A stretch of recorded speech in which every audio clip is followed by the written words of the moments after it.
శ్రీమాత్రే నమః.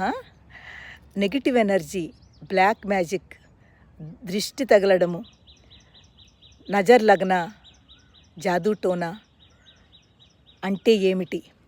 దీని నుంచి బయటకు ఎలా రావాలి అది తెలుసుకుందాం. మనము ఒక్కసారిగా ఎంతో ఆనందంగా అన్నీ బాగుండి అన్నీ చక్కగా జరుగుతున్న మన జీవితంలో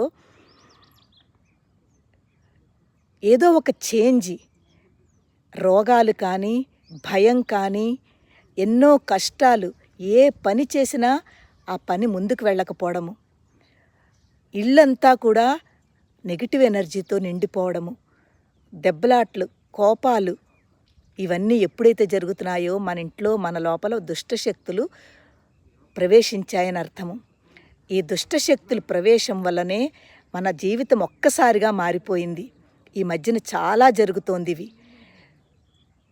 ఎప్పుడైతే ఈ భావనలు, ఈ ఫీలింగ్స్ మీకు కనిపిస్తున్నాయో మీరు వెంటనే దానిని నివారణ గురించి ఆలోచించాలి. ఈ దుష్టశక్తుల నివారణకి మనకి లలితా సహస్రంలోనూ, హనుమాన్ చాలీసా ఈ రెండింటిలోనూ ఒక గొప్ప మంత్రం ఉంది. వీలున్నంత మట్టుక్కి హనుమాన్ చాలీసా అంతా ప్రతిరోజు ఎన్నిసార్లు వీలుంటే అన్నిసార్లు చదవండి. మన చుట్టుపక్కలకి ఈ దుష్టశక్తులు వచ్చినా కూడా వెంటనే వెళ్ళిపోతాయి. మన ఇంక రాకుండా మనకి ఒక ఆరాలాగా పట్టుకుని ఉంటుంది ఈ డివైన్ ఎనర్జీ. ఆ పవరు హనుమాన్జీ యొక్క మంత్ర పవరు. 2 లలితా సహస్రంలో 51వ శ్లోకంలో దుష్ట దూరా దురాచార శమని దోషవర్జితాయై నమః, చాలా పవర్ఫుల్ మంత్రము. మనని దుష్టులతో దూరంగా ఉంచుతుంది.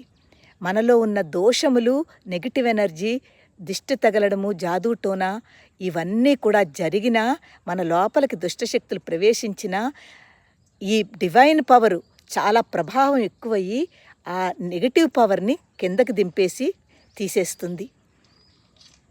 ఎప్పుడైతే మన నెగిటివ్ ఎనర్జీ తక్కువైపోతుందో, మన ఈ పాజిటివ్ ఎనర్జీతోటి, ఈ భగవత్ నామస్మరణతోటి మన చుట్టుపక్కలకి ఇంక మళ్ళీ ఆ దుష్టశక్తులు రాకుండా అమ్మవారు నశింపజేస్తుంది. అంత శక్తివంతమైనది ఈ మంత్రములు. ఎవరింట్లో కనుకైతే ఈ నెగిటివ్ ఎనర్జీ, ఈ బ్లాక్ మ్యాజిక్ అవుతోందని అనిపించిందో వాళ్ళు ఈ 2 తప్పకుండా చేసుకోండి. చాలా ఆనందంగా మళ్ళీ నార్మల్ లైఫ్కి వస్తారు. అంత డివైన్ ఎనర్జీతో ఉన్న మహామంత్రములు ఈ 2 కూడాను. శ్రీమాత్రే నమః.